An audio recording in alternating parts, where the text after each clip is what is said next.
inspire, and make you think. The future is now. Topics and music that affect your life from Universal Broadcasting Network. Tune in at ubnradio.com. Welcome to the National Safe Child Show, addressing the health, safety, and welfare of all children nationwide. Because it shouldn't hurt to be a child. Here is your host, Tammi Stefano.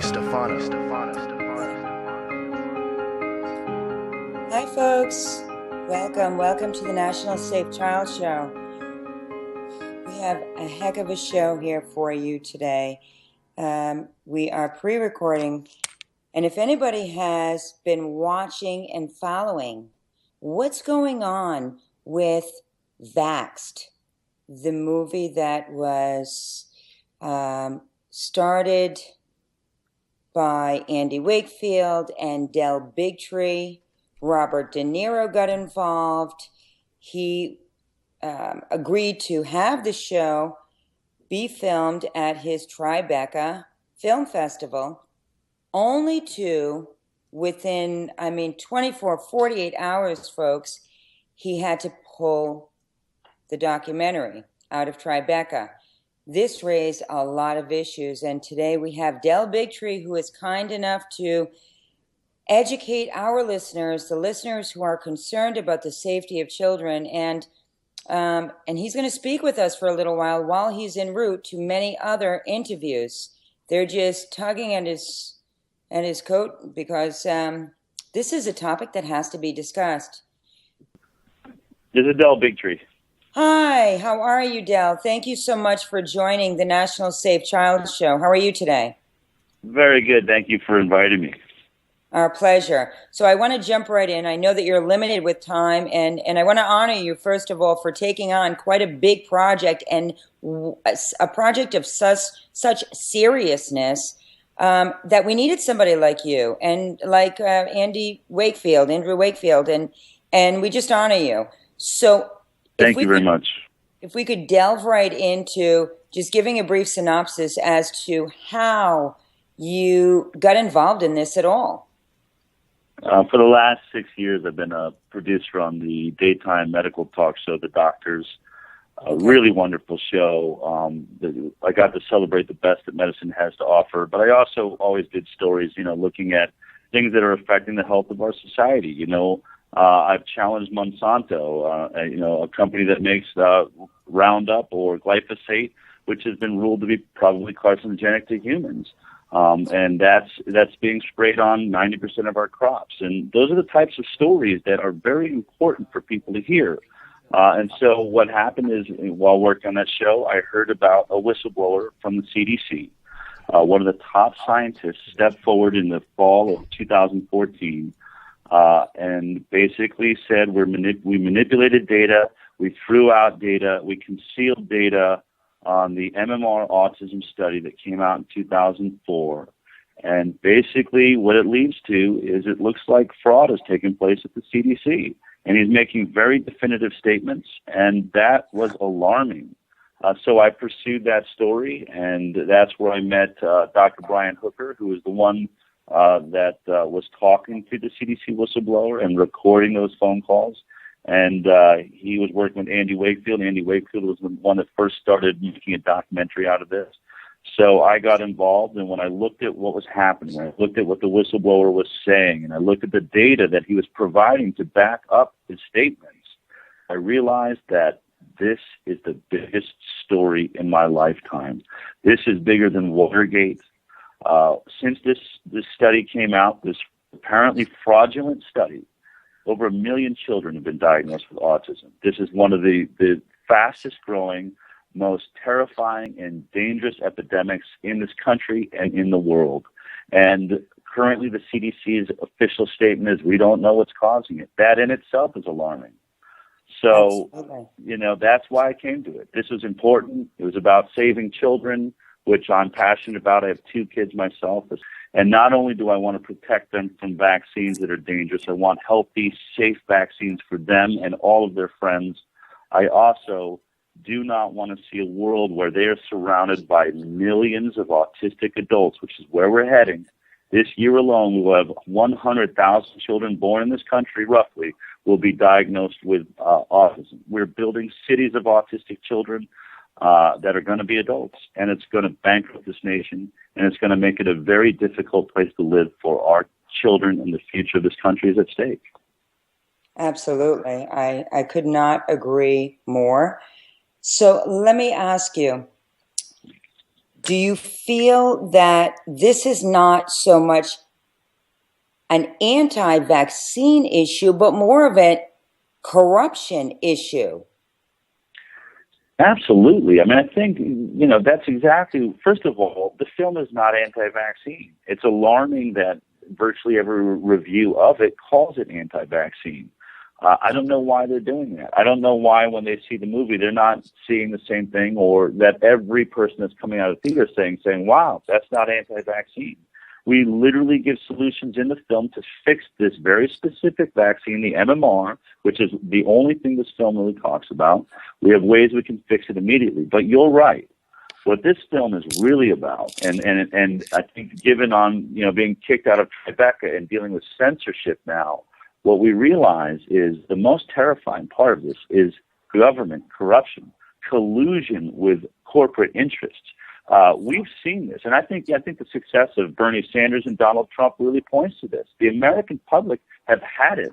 They realize that their government is no longer for the people. It's a government of the corporations, and we don't have a more vivid and distinct evidence of that than this story right here. People need to see this movie because we have data now that backs up and supports and shows that the government covered up a study that was supposed to be protecting the health of our children, and instead did the exact opposite to protect a corporate interest. By the way, now the most powerful corporate interest in the country, the number one lobby in this country, is pharmaceutical.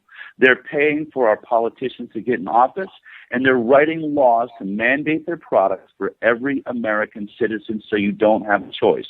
Imagine if Ford had ever mandated we had to buy the Pinto, that we couldn't get a better car. Why am I not allowed to demand a better product? We have a flawed vaccine in the MMR vaccine, and the government is making us use it. And it's wrong, it's a crime, and the American people need to step up and say enough is enough.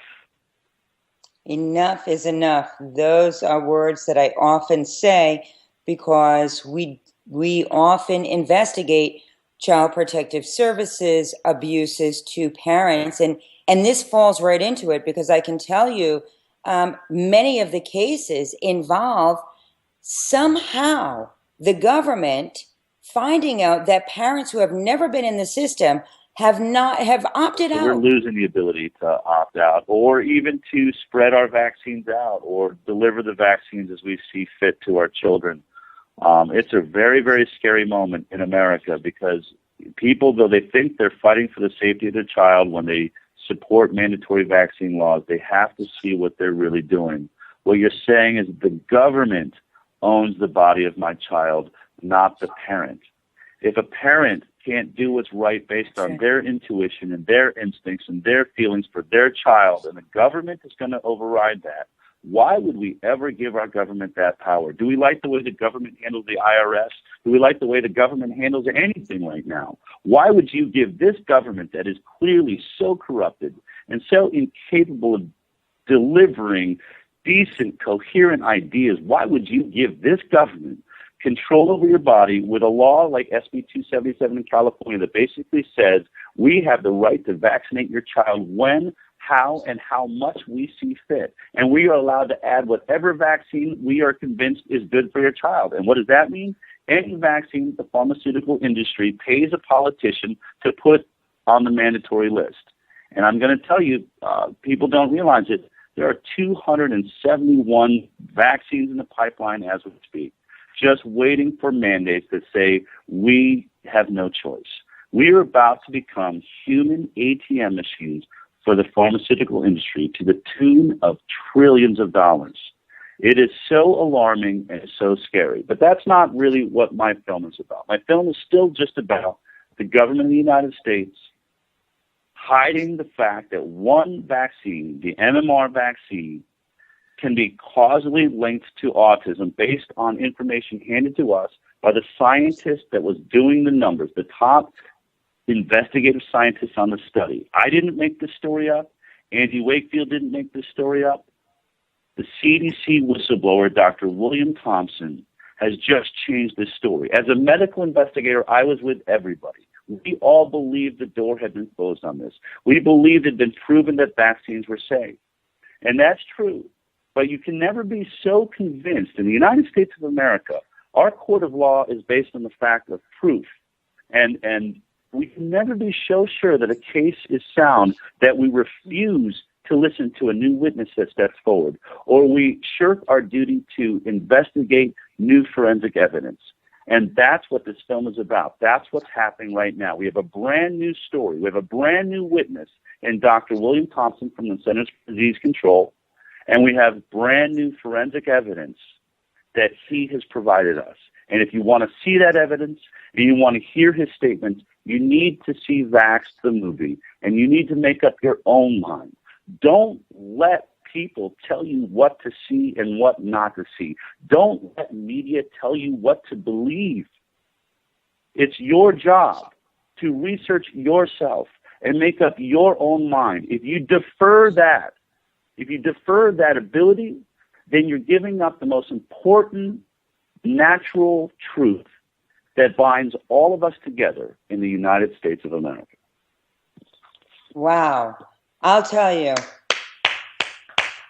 we need to hear that statement, and we're going to hear it because I am going to make sure that this show goes viral. People need to understand that the very foundation of this country was about freedom. We have people come from all over the country, all different countries, because America represents freedom, but in fact, it doesn't represent freedom. We don't even have the right, the freedom, the liberties to make decisions about our own children. And if it costs our child their lives, like many have died, oh well. Yeah. I just want to make the point that this film is very simple. You can listen to the media saying it's an anti-vaccine movie. I'll go ahead and give it away. Here's the big surprise. We want people to be allowed to take the single measles, single mumps, and single rubella vaccines. They are not made available. It is proven that there's never been a parent that has complained that the measles vaccine by itself back when it was available caused autism. But we have tens of thousands, maybe hundreds of thousands of parents all saying right after the delivery of the MMR vaccine, my child had a fever, had a seizure, and then the next day started losing the ability to walk, losing the ability to talk. I mean, it's insane that we have allowed the medical society to say that that's a coincidence. A coincidence is 2 or 3 people, not tens of thousands of people. That goes against science. The greatest scientific study is how does it work in society. And if you don't listen to how society is responding to a product, I mean, think about it. 4 brake pedals stick in the Toyota, and we recall every car in the country. Just 2 or 3 weeks ago, someone found a piece of plastic in a Snickers bar, and they recalled hundreds of millions of Snickers bars. But you have tens of thousands, possibly hundreds of thousands of parents worldwide describing the same exact problem, the same exact issue, and we allow the industry making money off of it to say, that didn't happen, those parents are crazy. And you know what? If they continue to complain about it, we're going to take their children away. That is the threat they make on those parents. If you go to your doctor and say, the vaccine caused this, they will say, you might need a therapist, and you might be jeopardizing your child. Absolutely. If you look at medicalkidnap.com, they cover these stories each and every day. When a parent goes for a second opinion and you go against the godlike doctors, and I'm not all doctors. I have, a lot of doctor friends. Yeah. But you go against the godlike doctors, they're calling Child Protective Services. You're not going to make it out of the door of that hospital. They're taking your child because how dare you as a parent question us? And that's what it's come down to. Don't question us. It doesn't matter what you see. what's so incredulous to me, Del, is, and you've been in the industry, you've been in Hollywood for a long time, you've produced, a different variety of films or shows, and here we are with just another Hollywood documentary. The general public has to ask themselves, why is there such controversy? Because typically, if there's such controversy to pull something, there's going to be a lot of truth that a lot of people are afraid will get out. I mean, that's it. I mean, look, I am not, I'm not a doctor. I'm a medical journalist. I'm a journalist and I'm a filmmaker. And all we've done is we saw a story. Dr. Andy Wakefield saw a story. We pointed cameras on people that were telling their truths, and we cut that together in a film. It's a very simple process. That's all that's happened here.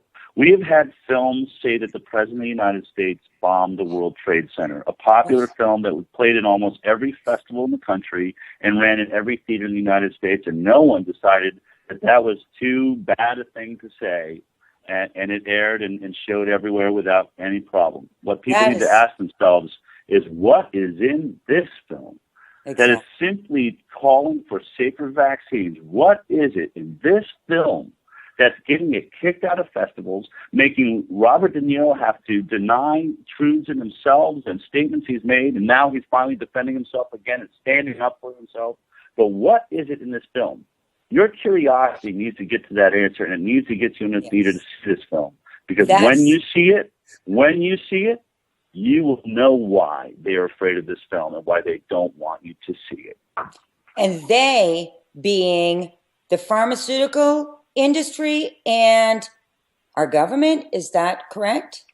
I think there's three key players in this issue. Okay. The pharmaceutical industry, the government of the United States, and the media in the United States.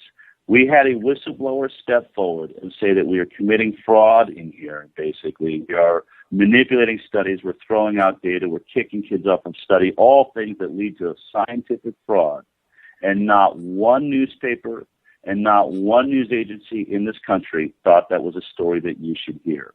And then in July of last year, Congressman Bill Posey stood before the Congress holding the same data you will see in our film and pleaded with the Congress saying, I have interviewed Dr. William Thompson extensively, the CDC whistleblower.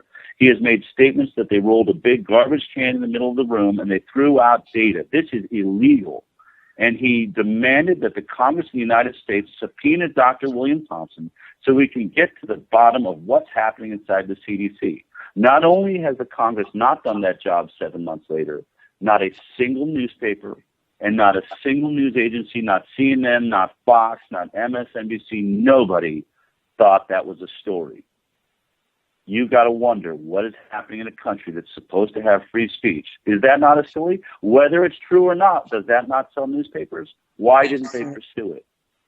That's right. Mainstream media is falsely portraying this film and what it's really about. They're trying, it seems like they're on that side, if you will, to shut the film down. I mean, it got pulled from Tribeca. Robert De Niro, from what we've heard from our sources, got a lot of pressure. But now, here he is, and he's saying you should see the film. What is your take on that?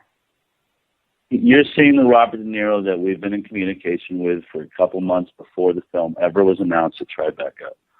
This is a wonderful, beautiful man, one of America's great celebrities, philanthropists, just a really great man. And you saw the power of this corporate interest, and maybe the government. I don't know who was really behind it, but this beautiful man, Robert De Niro, who has suffered with an autistic child at home, I believe, for the last 19 years, something that most of us didn't know. And those who don't have an autistic child have no idea how difficult that life is. He bared his soul. He stood behind our film in the face of a lot of condemnation and said, this is a discussion I want to have. I have an autistic child, and he supported it. To watch that man within 24 hours later have to step out, basically it looked to me like dragged out in Times Square and tarred and feathered. If this power, this control can make someone like Robert De Niro do that, what hope is there for the rest of us, the small people, the citizens of this country? We all need to stand up now. Robert De Niro has stepped back in. Yes, He stood up for himself, and he is saying this film needs to be seen, and we need to stand with Robert De Niro now. Every autistic parent needs to get rid of the fear they've had and the threat they've been up to, and they need to stand with Robert De Niro. The country needs to stand with Robert De Niro. Whether you have an autistic child in your family or you just believe in free speech and are terrified at censorship of media in this country, stand up now. Our freedom is hanging in the balance. And it doesn't even matter if you don't have an autistic child, if you've never seen one. I have an autistic grandchild. I have 2. And I know that there is a connection. We saw the connection, but weren't familiar at that time. This film, this documentary, to me, is for every young person who plans on getting married and having children, because what you're informing us of is in a very short while, we're going to be handcuffed and not have the right to make that decision. Pretty much we don't already. And for anybody that ever wants to be a parent, has an autistic person in their family member, they need to understand the dynamics of what is happening here. And if we continue to be blinded by the bureaucratic nonsense of lack of transparency in our government, then I want to say we just deserve the brutality that is coming our way and has come our way secretly. You're absolutely right. I would love to talk with you about this all day, but I am having to run to another engagement. But I just want to say this. People need to just visit our website, vaxthemovie.com, sign our newsletter so that we can see where you are. Call your local theaters and say you want to see this film. We're currently on screens at Angelica Theater in New York. We're opening, right now in Los Angeles, in Santa Monica at the Laemmle, at the Playhouse 7 in Pasadena. We're headed for Texas, Plano, Texas, Dallas. We're coming to a theater near you. Tempe, Arizona, all of those. We need the world to see this film. Every person should see this film and make it up in their own mind. I really appreciate you giving me the opportunity to talk about it today. I really appreciate you coming on, Del. We are praying for you and your safety, and we are praying that the American people stand by you, Andrew Wakefield, Mr. Thompson, and Robert De Niro, somebody I grew up with who's always been a hero in my book. So thank you, and be safe. And everybody go on to the VAXXED, VAXXED website. All of the information will be there. Support truth and transparency, folks. Your lives, your children's lives depend on it. Take care, Del. Thank you so much. Thank you. And now we have Jennifer Margulis joining the National Safe Child Show to continue the discussion about the vaccine issue. Jennifer, thank you so much for joining us. Thanks for having me, Tammi. Would you tell the audience just briefly about yourself? I know that you don't like to talk about yourself, but we're so proud of your accomplishments. So please give us a little background. Sure. Okay. I'm an investigative journalist and a nonfiction book author. And my 7th nonfiction book is coming out with Dr. Paul Thomas, who is a Portland, Oregon-based pediatrician who has about 11,000 children in his practice and has been seeing excellent health outcomes using a little bit of an alternative vaccine schedule and doing things differently than mainstream pediatricians. Excellent. So when you say doing things differently, in reference to vaccinating children? In reference to, yes, and in reference to a lot of sort of mainstream pediatric practices.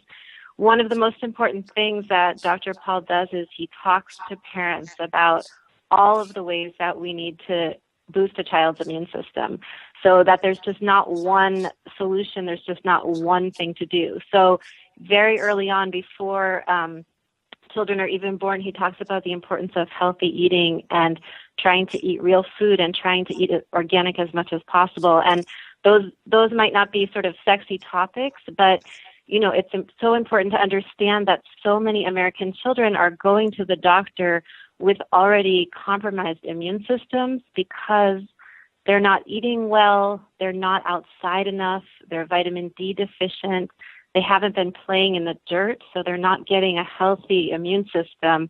And all of those things, are playing a role in, I think, the compromised health of children today. And yes, he has a slightly altered, very evidence-based vaccine schedule. So he's not an anti-vaccine doctor. He's somebody who gives vaccines in his office every day. But he has very strong feelings about certain vaccines and why the evidence shows us that we should be doing certain vaccines differently than we are now in the United States. The conversation that we're not having in the United States is about autism. We have an unbelievable autism epidemic. We're seeing child after child with damaged immune system, damaged brains. And it's very hard to imagine that this is not iatrogenic, that it's not something that the doctors are doing. And, you have doctor after doctor hearing from their patients that something about their child changed after a series of vaccines. And what these doctors are doing, instead of listening to the parents, is dismissing those parents from their pediatric practice and saying, well, if you don't want to do things my way, I'm not going to see your children anymore. That's obviously the wrong way to go about it. I applaud Del Bigtree and Andrew Wakefield for making this movie and bringing this issue to light. And as you know, we were especially pleased in a sad way. I don't mean happy. I mean, it was a bittersweet moment when, Robert De Niro got on the Today Show on Wednesday and said that he has a child with autism and that we need to get to the truth, that there's more that we don't know about this issue than that we know, and that we shouldn't close the door on any conversation. Absolutely. And the minute that that door is closed, then there's concern. We should be raising questions. There should be no doors open. There should be transparency, especially with such a very sensitive and serious topic. And, Del Bigtree said they have what they were looking at, and something I guess that's going to be in the film, and I certainly don't want to give it away. I haven't seen it yet. I'll be seeing it today as well, is if these vaccinations were broken down, instead of just flushing a young child with all of this, if they gave it to him in increments, smaller dosage, what would be the reason why they wouldn't want to? Why not? Is it not cost effective?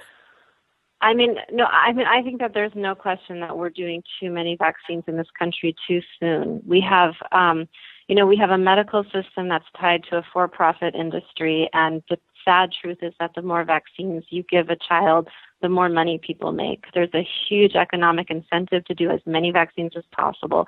One of the least, and this is something that people really forget. It's really important to compare the American vaccine schedule with the vaccine schedules in European countries, especially in countries where they have better infant mortality rates. And as you probably already know, America has one of the highest infant mortality rates of any country in the industrialized world. So we are not, our kids are among the least healthy. We're one of the richest and most powerful nations. We spend the most on healthcare of any country in the world, and yet our health outcomes aren't good. That should be a big flag to anybody to start really looking into this. And, and then we give children a vaccine against a sexually transmitted disease within a few hours of birth. And I have spoken, as a journalist, I've interviewed dozens, if not hundreds, of doctors and public health officials and parents. And I have spoken off the record to CDC officials who are very high up in sort of the vaccine, hierarchy, who have said to me, you can't make this public because I would lose my job. But Jennifer, I didn't do the hepatitis B vaccine. And I've also spoken to doctors. I've gone head to head with doctors, on a radio show or on television. And then I've talked to them privately afterwards. And they've said, Jennifer, everybody knows that we shouldn't be doing the hepatitis B vaccine. Of course, you're right about that, but I could never say it publicly. Everybody except the people living in America. Everybody that understands, everybody that's a part of, in some respect, but not the common American people. And they are taking their children and they are looking at these doctors, the pediatricians, the hospitals, whomever is involved, these clinics. So many, low-income folks go to the clinics, and they just believe, yes, we need to. I mean, I watched that video where they took that one child and inoculated him, I think, 8 times. I don't know if you've seen it. It's on YouTube. They were holding this child down. He was screaming, and they just did all of the vaccinations in one shot. I mean, it's very unfortunate. I think that one of the things that happens is that we give our common sense, we give our trust, and we give even our scientific minds over to the doctors, that we kind of consider the doctors like gods. And we think that everything they say is true and everything that they say is backed up with credible science. And as Del Bigtree's movie is exposing, everything they say is not backed up by credible science, and everything they say is not actually true. And all we need to do is look at the health outcomes of our children to be sure that we're doing something wrong. Now, I'm so interested in, do you know what country seems to be doing it the best? What country has the lowest child mortality rate? Yeah, I mean, the countries with the lowest infant and lowest maternal mortality rates are the Scandinavian countries, especially Norway and Iceland. And of course, any one of those countries taken by itself would be, you could argue, well, it's so different from the United States, there's not enough people to consider. But when I was doing research for my last book, which is called Your Baby, Your Way, I went to Norway and I went to Iceland, and I sat with them to ask them questions about everything that they were doing differently, because the United States has the highest maternal mortality rate of any country in the industrialized world, and Norway had, at that point, had the lowest. Norwegian mothers were among the healthiest in the world. And, the issue about vaccines, so here's one of the things that's a profound and important difference. Nearly 99% of women breastfeed and breastfeed exclusively in the first 3 months of life in these Scandinavian countries. And the reason why that's important is that your immune system is being developed, and your mother's immune system is being transferred to you in the milk, and that there's so many immune enhancing properties in breast milk. And in this country, our breastfeeding initiation rates are much, much lower. I mean, they've actually gotten a little bit higher in the past few years, but I think there's something like 75%. And by 3 months, the vast majority of the women who started breastfeeding are no longer breastfeeding. In Norway, at 6 months, the vast majority of children are still being exclusively breastfed. And then they also, until recently, when unfortunately they added the oral rotavirus vaccine at 6 weeks, but they did no, before that, the Norwegians did no vaccines of any kind until a baby was 3 months old. And you have to understand how different that is from an American context, where we're giving a baby a vaccine against a sexually transmitted disease within a few hours of life. Often we're vaccinating brand new moms who are breastfeeding, and then we do a huge slew of vaccines again at 2 months when a baby is not even old enough to hold their head up. And they don't do that in the Scandinavian countries. They make sure that a baby is breastfed, and then they wait and they delay the vaccines until 3 months of age. And then the number of vaccines that they're giving is lower than the number of vaccines that we're giving.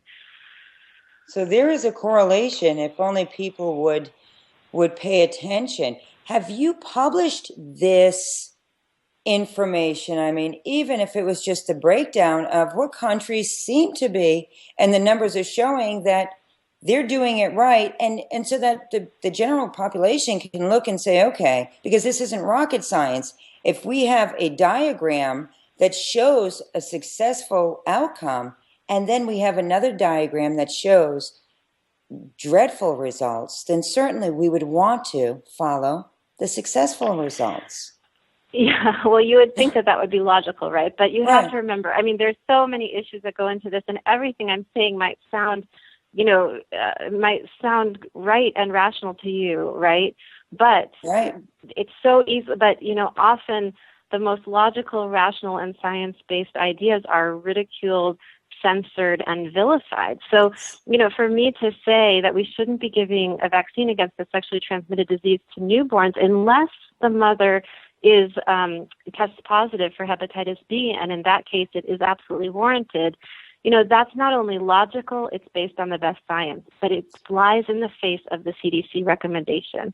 The minute you start doing real journalism, the minute you start, exposing weaknesses in a public health program that has so many vested interests, you get attacked for being illogical, crazy, anti-science, anti-vaccine. I mean, I've had people send me hate mail and say, I hope your children die because you're doing such a disservice to the world by talking about the hepatitis B vaccine, which, by the way, being a sexually transmitted disease, if you're hepatitis B positive, you can go to any school in America, meaning that this is not an infectious disease. Right. So when you start seeing these hysterical headlines about how, children who are not vaccinated are going to be vectors for disease, I mean, that's a very illogical statement that people have sort of swallowed.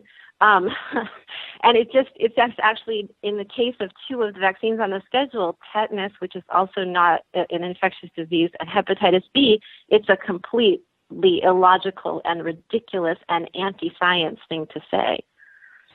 But people are buying into it because it seems to me that the mainstream media is working for the pharmaceutical companies who are making the millions, trillions, billions of dollars by pushing an abundance of these inoculations. It's a money game, Tammi, doesn't it seem that way? That it's driven by money and not safety and health of children.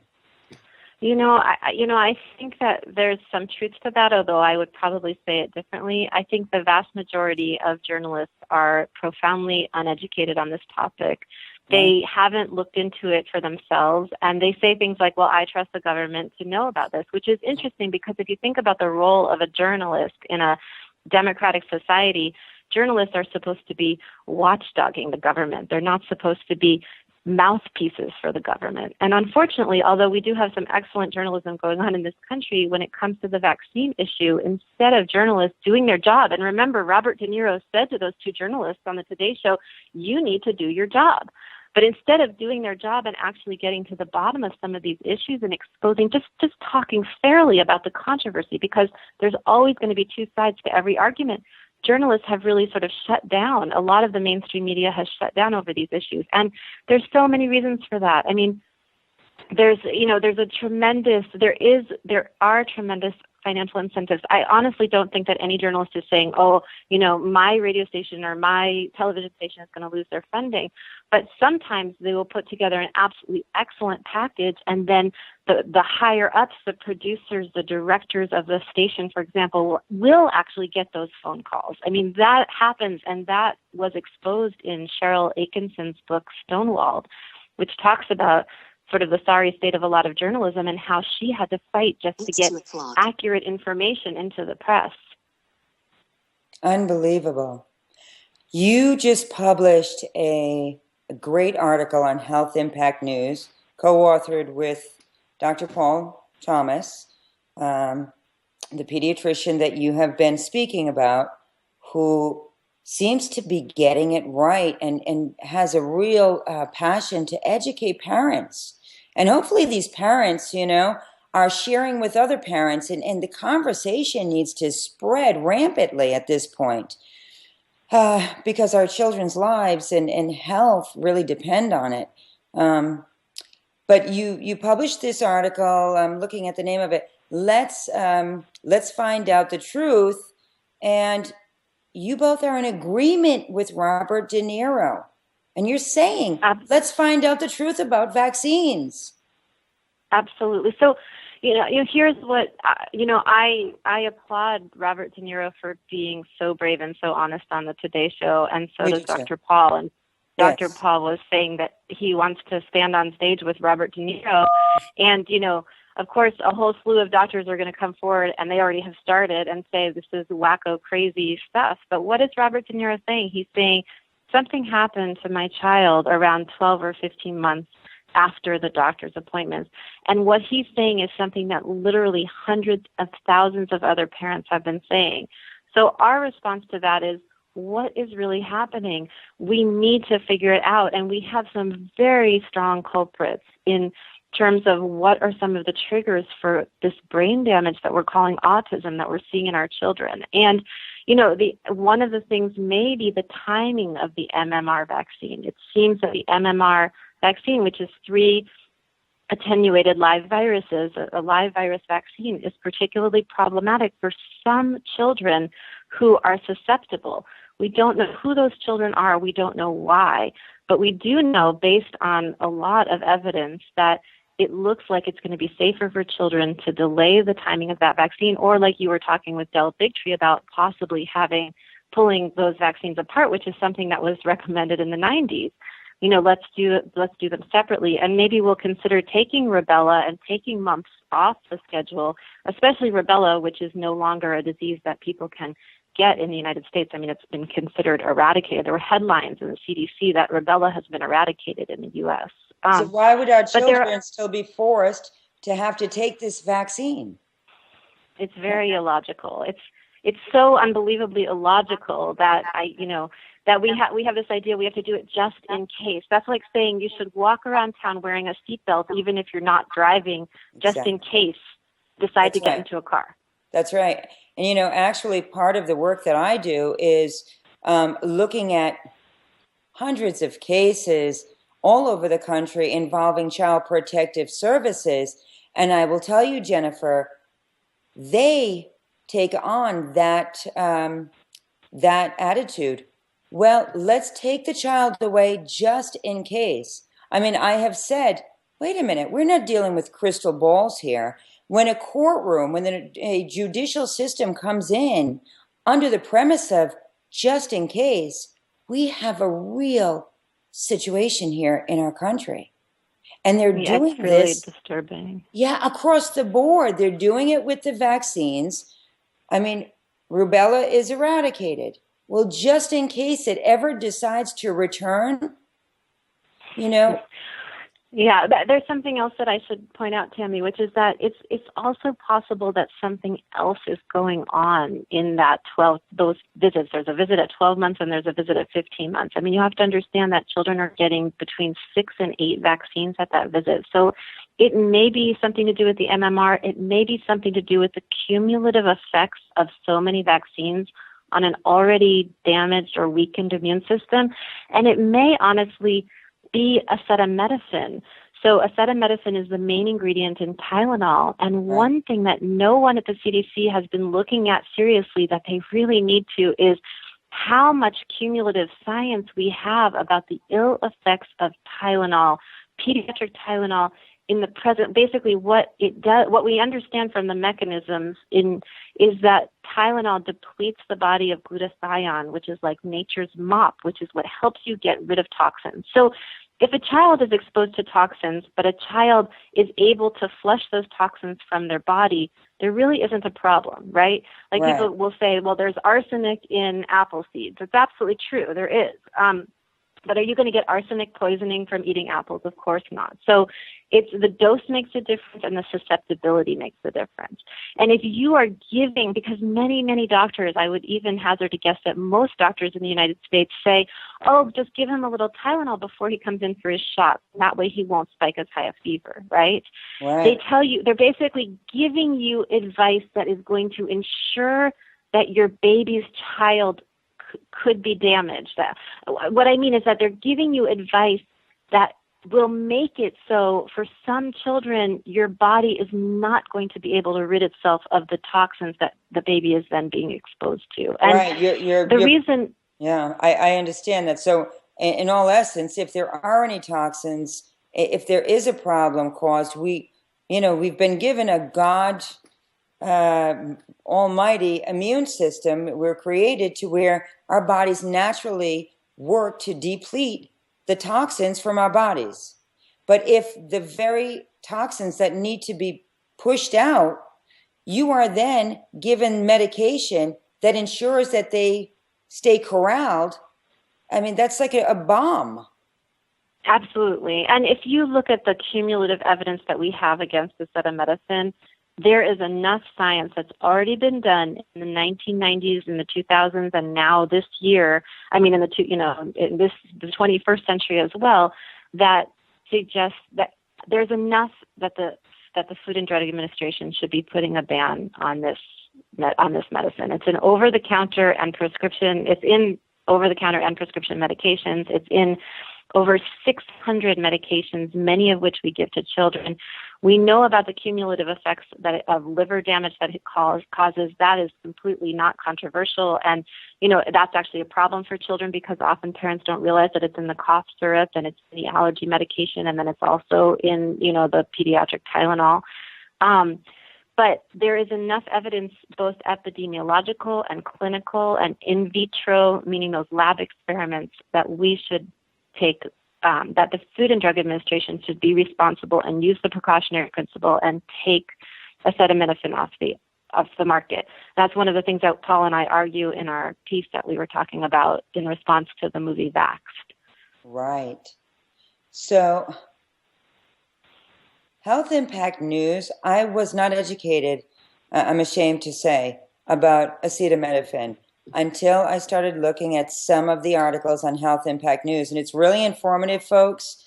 You want to understand, you don't want to be in the dark. Start doing your own research and stop relying on somebody that you don't even know, that you see once a month, once a year, once every 6 months. And you put your children's lives in their hands and based on their words. And, it's incredulous to me because when I think about doctors, they are practicing, right? Practicing physician. It's a constant learning experience, even for the doctors. It should be, Tammi.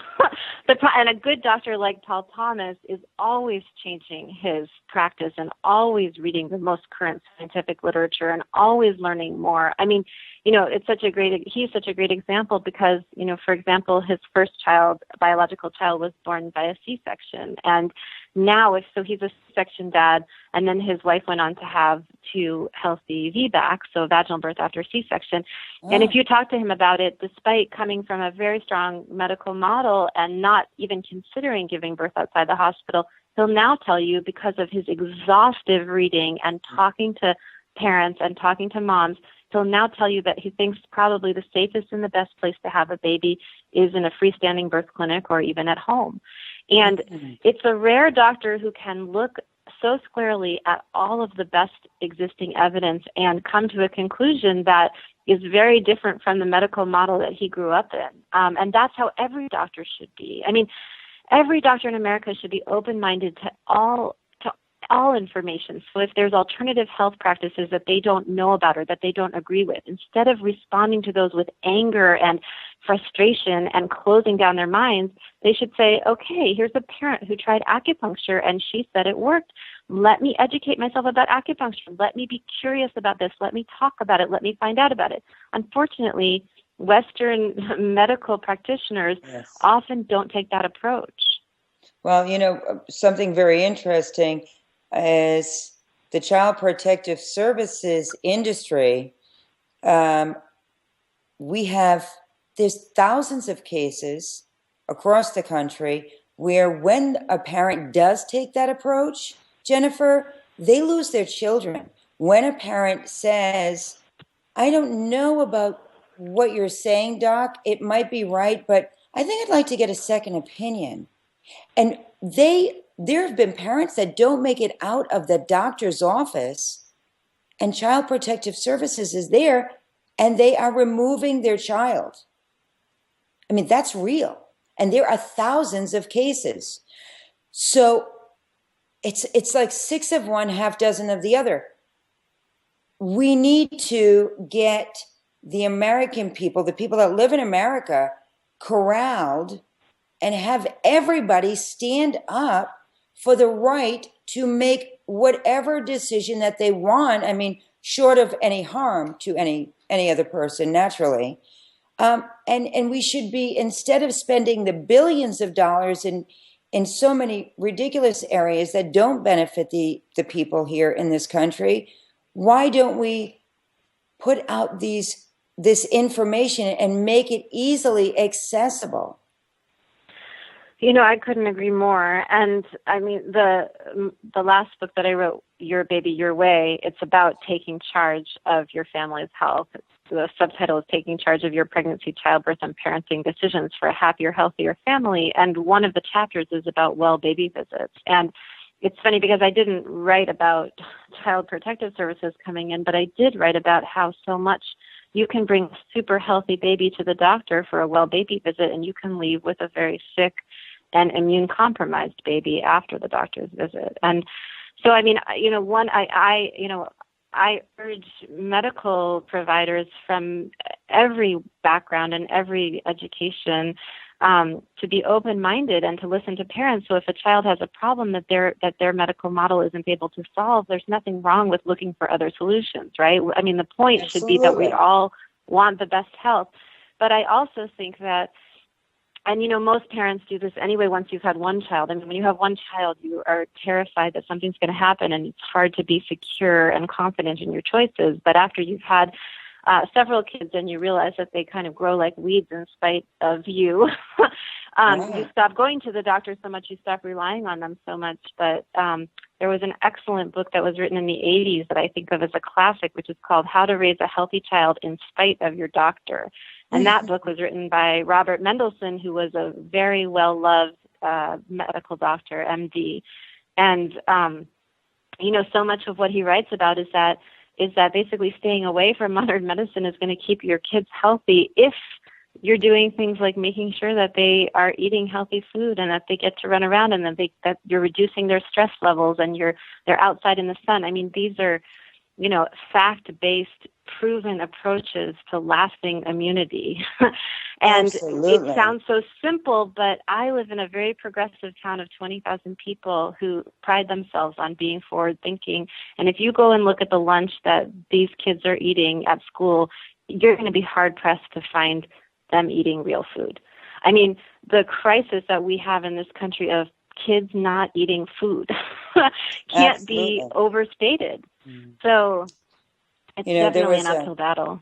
There was a state senate, there was somebody in the state senate that contacted us about a year ago, and she was livid because they had gone into her child's school and they did a little investigation, and what they found was expired processed food that was expired, that was so horrific that she could not believe that these children were forced to eat this. You know, I mean, I remember being a kid and coming home and saying, oh, I don't like the school lunch. I'm not having it. It's gross, you know, and everybody just loved pizza day, you know. But lunches now in schools, it's really scary. And some communities have become very proactive in making a so-called healthy lunch, but I don't know if it's really so healthy. Yeah, I mean, it's hard. You know, we live in a culture where we're being relentlessly advertised to, and we're being advertised, you know, that yogurt that is full of sugar, that has more sugar than Jell-O, and includes, you know, several FDA-approved food dyes, that's somehow quote-unquote healthy. Or, you know, granola bars on the second ingredient is cane sugar, and you actually look at the, you know, the nutritional value, but granola bars are healthy, and vitamin water that's bright purple is quote-unquote healthy. I mean, part of it is relentless and incredibly effective marketing. So, you know, these big food companies and the infant formula companies are laughing all the way to the bank. Absolutely, and they have been for a long time. You, Jennifer, you were featured in a PBS Frontline TV documentary. You're fluent in French. Slavery in Pakistan. I'm looking right now, wait a minute, to talk about slavery in Pakistan, and you were featured in, the PBS Frontline TV documentary, The Vaccine War, that aired in April 2010. what's your question? Or I'm making a statement. So my question would be, can you chat about that for a minute? Sure. Is it all the same? Is it the same thing that we're addressing now, or did it veer off in 2010? No, I think it was, well, that was that was interesting. That was in my mind, that was a pretty unfortunate documentary. In the minds of people who had been following this debate for much longer than I had, they felt, a lot of people, including Peggy Omar, who is the editor of Mothering Magazine, and I was working as a contributing editor there at the time, felt that it was one of the most fair portrayals of the vaccine debate. But what was so unfortunate about that is that their producers interviewed several doctors, MDs, including Bob Sears, who's based in LA, and Jay Gordon, who's also based in LA. So those are both mainstream pediatricians who both echoed what I was saying. So they were interviewed as talking about the other side of the debate, that we can have a nuanced opinion about vaccines, that not every vaccine is going to be safe for every child, that some vaccines are being done that are unnecessary. And then PBS made the decision to cut out every second of those two interviews. And it was almost like what they wanted to do was pit the white, middle-class, well-educated, science-minded doctors against the crazy crystal-slinging mother from Ashland. So I was the crazy, in quotation marks, mother from Ashland. And even though I was very articulate and I did my best to explain the science, they weren't interested in presenting a fair and balanced documentary. They were interested in showing why people who choose to delay or forego vaccines are irresponsible, are causing children harm, are causing harm to society. Unfortunately, that's, in my mind, the way that it came across. And I mean, I can give you more specific examples of how they edited the film to make sure that that agenda came through. I don't know if you want to talk about that more. Well, I'd like to hear a couple more examples, because it's not at all surprising to me. Actually, I had a conversation late last night with a journalist, and he said, this whistleblower man approached me, and he's just really seems to be crazy, or at least that's what they're saying, he said, and that's the very reason why I wanted to meet with him, because it seems to be, if any professional is deemed crazy and they push it out there, that's somebody that we should probably at the very least listen to, because they're probably not that crazy. Yeah. Well, no, absolutely. When people start resorting to ad hominem attacks, or when you have people sending you hate mail that says, "I hope your baby dies," you know that you've hit a nerve, and you know that, when you can't discredit somebody's ideas, you try to discredit them personally. So anytime that people are hating vehemently on someone, like you said, that's someone who we want to pay attention to and at least take the time to listen to what they have to say. At the very least. Yeah, I mean, another example of that is, so we had this is really interesting. Part of that PBS documentary, we had a four-way conversation. So it was me. I have a PhD from Emory University. I graduated magna cum laude from Cornell University, an Ivy League school. And at that point, I had written four books. And then we had award-winning writer. Journalist. And I was an award-winning, right? And I was, yes, and even then I was an award-winning journalist, because it happened a while ago, New York Times, Washington Post, Smithsonian Magazine. I mean, this is not somebody who doesn't know her stuff, folks. I'm sorry. Go ahead. Right. Well, so it was me, and then sitting next to me was a biologist, a field biologist, another incredibly well-educated and articulate mom who actually had one adopted son. And then sitting next to her was a healthcare professional who has had, at that point had at least 15 years of experience in the healthcare industry. And then we were meeting with a public health official, Jim Shames, who's this MD in Ashland, who at that time was the head of Jackson County Public Health. So we had a four-way conversation, and it was a wonderful conversation with four highly educated people. Okay. And what did PBS do?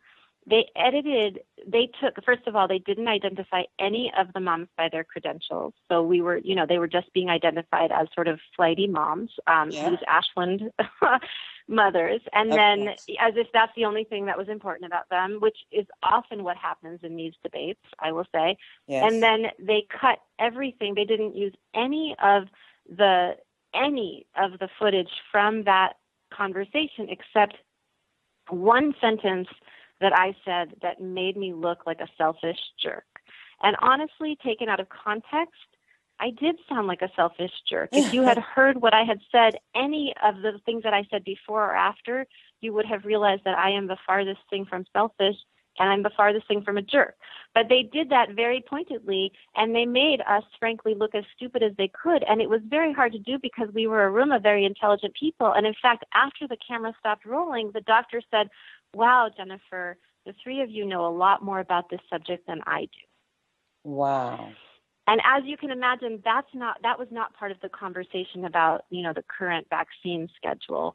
He was out of his league. He was out of his depth. Yes, he was a practicing medical doctor. That does not mean he was as well informed as the three of us sitting there. But PBS made sure to make us look like jerks and to make him look like the reasonable, logical, person. And that's just not what this debate is about. It's not crazy people on one side and well-informed people on the other. It's a much more nuanced conversation that we need to be having in this country. That's right. It's really necessary. Jennifer, is it possible that we can direct people to come over to your website? Yes. Is there a website? You can find me at www.jennifermargulis.net. So it's my name, jennifermargulis.net. I have to warn you, Tammi, my website was hacked. That's surprising. It looks like for several months, some hackers have been making a very concerted effort to get in, and they actually put some malware into my website. So it's been down for the last couple of days. I was told that we're back online. I don't know why hackers in Russia had decided that they wanted to sabotage my website. But it should be back online, and you can find me there. I also have a very active presence on Facebook, and people are welcome to follow me at Jennifer Margulis 1. Facebook is a good forum to start a conversation because you can't be inundated as well. So a Facebook page, what would that give us? Your Facebook page. So people can find me 2 places on Facebook. They can join. They can join and me maybe at not Your Baby. Jennifer, let me interrupt you. Maybe not your personal, but more of your business. Right. So they can find me at the Facebook page. It's called Your Baby, Your Way. Okay. And on that Facebook page, Your Baby, Your Way, I'm posting things about, all of these issues, including medical kidnapping, including breastfeeding, vaccination, circumcision, pregnancy, all of that. Excellent. That's the best place to find me. And then, Tammi, they can follow me on Facebook on my personal profile, which is also fine because I only post publicly the things that I want to share with the public. So that's a very robust page as well. Okay. And I'm just Jennifer Margulis on Facebook. Excellent. And we're going to put the spelling of your name up. I didn't realize how much we've gone over, and like Mr. Bigtree said, I could speak with you all day, and I know that we'll be speaking with each other in the near future. You have a new book coming out. I want to say that before we end this show, to give people a heads up. You co-authored this book with Dr. Paul Thomas. Would you tell us the name of it quickly? Sure. So that book is called The Vaccine-Friendly Plan, and the subtitle is Dr. Paul's Safe and Effective Guide to Your Child's Immunity and Health from Pregnancy through the Teen Years. Excellent. And it's really a comprehensive guide to children's health that starts in pregnancy and ends with teenagers, and it's for parents of all ages, especially new moms and dads. Excellent. As soon as it gets published, Jennifer, we want to assist you in making sure that everybody is aware of it. Jennifer, we honor you, and we don't think you're a jerk. And if anybody was listening, anybody who's listening to this show, they would never think that you are anything other than humble. And so we really honor you, and we're very grateful that you are one of the troopers to help ensure that children remain safe in this country. So Thank you, Tammi. Thank you for having me. thank you for joining us. UBNradio.com, the National Safe Child Show. Folks, have the discussion. Don't accept what you're told just because somebody that's wearing some credentials or has a credential hanging on their wall tells you these are your children. Get involved. We should know what's happening in our country. If we have to participate, know what's going on, folks. Thank you, UBN Radio. Thank you, Del Bigtree. Folks, Vaxxed documentary. You must see it. If you don't, you become responsible for the damages that may come to your children's children. Join in the conversation. And Bobby De Niro, I'm an East Coaster, half Italian. We grew up loving Robert De Niro. We must stand on the side of Robert De Niro and back the conversation. Vaxxed is not an anti-vaccine movie. It is an informative vaccine. It's an informative movie, to cover government corruption and what the general public really needs to know. Thank you, folks. Have a great day, and God bless you. Stay safe.